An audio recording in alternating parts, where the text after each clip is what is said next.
అబ్బో ఇక్కడ కేజీ చీరలు కొంటే అర కేజీ చీరలు ఫ్రీ అంట. మంగళ్య షాపింగ్ మాల్ కేజీల్లో సేల్, టన్నుల్లో ఆనందం. సింహరాశి వారి యొక్క వార ఫలాల గురించి చూసుకున్నట్లయితే 27 జూలై 2025 ఆదివారం నుంచి 2 ఆగస్టు 2025 శనివారం వరకు సింహరాశి వారి యొక్క వార ఫలాల గురించి తెలుసుకుందాం. మరి సింహరాశి వారికి జన్మరాశిలో చంద్ర కుజకేతుల సంచారం, సప్తమ రాహు, అష్టమ శనైశ్వరుడు, ఏకాదశ శుక్రగురులు, ద్వాదశంలో రవి బుధుల యొక్క సంచారం. సింహరాశి వారికి కాలసర్పదోషంతో ఉండేటువంటి సింహరాశి వారికి అష్టమ శనైశ్వరుడు, సప్తమ రాహు సంచారం. మరి ఎంత శ్రమ పడుతున్నప్పటికీ ఫలితాలు తక్కువగా ఉండటం, ఆరోగ్యం సహకరించకపోవటం, ఆరోగ్యపరమైన ఖర్చు స్థానం పెరగటం, కుటుంబ విషయాల్లో ప్రాంతాలకు ప్రయాణం చేయవలసి రావటం, కుటుంబ విషయాల్లో కాస్త ఒత్తిడి భారం, మనసులో అనిశ్చిత వాతావరణం, ఉద్యోగ విషయాల్లో ఒత్తిడి భారం పెరగటం. మరి ఈ రాశి వారికి ఈ వారం ప్రారంభం కన్నా వారాంతంలో చక్కటి శుభవార్తలు వింటారు. కాబట్టి ఒక విధంగా సింహరాశి వారికి మధ్యమైన ఫలితాలు గోచరించే వారంగా చెప్పుకోవచ్చు. అంటే ఈ వారంలో జన్మ కుజకేతుల సంచారం వల్ల తొందరపాటు నిర్ణయాలు తీసుకోకండి, ప్రయాణాల విషయాల్లో శ్రద్ధ పాటించండి. ఇన్వెస్ట్మెంట్స్, ఫైనాన్స్ రంగాల్లో, అలాగే లిటిగేషన్, లీగల్, స్పెక్యులేషన్, షేర్ మార్కెట్స్లో పెట్టేటువంటి వారు కొంత సమయాన్ని చూసుకుని ముందుకెళ్ళండి. అనవసరంగా ఆర్థిక నష్టాలు గురి కాకుండా జాగ్రత్తలు పాటించండి. అష్టమ శనైశ్వరుడు జన్మరాశిలో కుజుని యొక్క సంచారం వల్ల మనం ఏదో కొంత మంచి జరుగుతుందని ఒక ప్రయత్నం చేస్తున్నప్పటికీ అనవసరమైన నరఘోష పెరిగేటువంటి అవకాశాలు గోచరిస్తున్నాయి.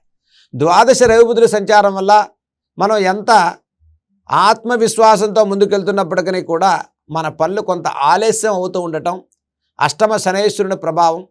మరి లాభస్థిత గురు శుక్రుల యొక్క సంచారం వల్ల ప్రతి పనిలో కూడా ఈ రాశి వారు ఒక చక్కటి ప్రణాళికతో దైవిక బలంతో ముందుకెళ్ళండి. పుణ్యక్షేత్ర దర్శనాలు చేస్తారు, పురాణ పట్టణం చేస్తారు, మనోభీష్టాలు సిద్ధిస్తాయి, గృహంలో శుభ కార్యక్రమాలు చేస్తారు.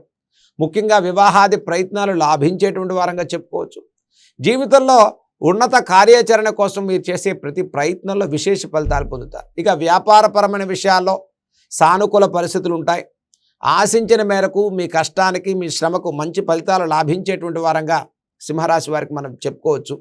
కాబట్టి విద్యార్థుల విషయాల్లో విదేశీ ప్రయాణాలు, విదేశీ ఉద్యోగాల వారికి ప్రోత్సాహకరమైనటువంటి వారంగానే చెప్పుకోవచ్చు.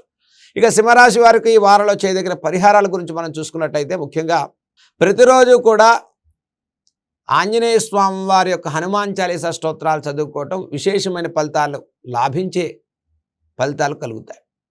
దీంతో పాటుగా ప్రతిరోజు దుర్గా సప్తశ్లోకి స్తోత్రాలు చదువుకోండి. మరి జన్మరాశిలో కుజుని యొక్క సంచారం వల్ల మంగళవారం రోజు విశేషంగా శ్రీ సుబ్రహ్మణ్య కరావలంబ స్తోత్రాన్ని చేయండి. ఈ వారంలో వచ్చే నాగ పంచమి రోజు మీరు చక్కగా సుబ్రహ్మణ్యేశ్వర స్వామిని ఆరాధన చేసుకోవటం వల్ల సింహరాశి వారికి ఆరోగ్యపరంగా వచ్చేటువంటి అరిష్టాలు, అన్యోన్య దాంపత్యంలో వచ్చేటువంటి చికాకులు తొలగి దాంపత్య బలం అనేది చక్కగా కలుగుతుంది. కాబట్టి సింహరాశి వారు ఈ వారంలో ఓం శ్రీ సుబ్రహ్మణ్యేశ్వరాయ నమః అనేటువంటి నామాన్ని మీరు జపం చేసుకోవటం వల్ల విశేషమైన ఫలితాలు లాభించేటువంటి వారంగా మనం చెప్పుకోవచ్చు.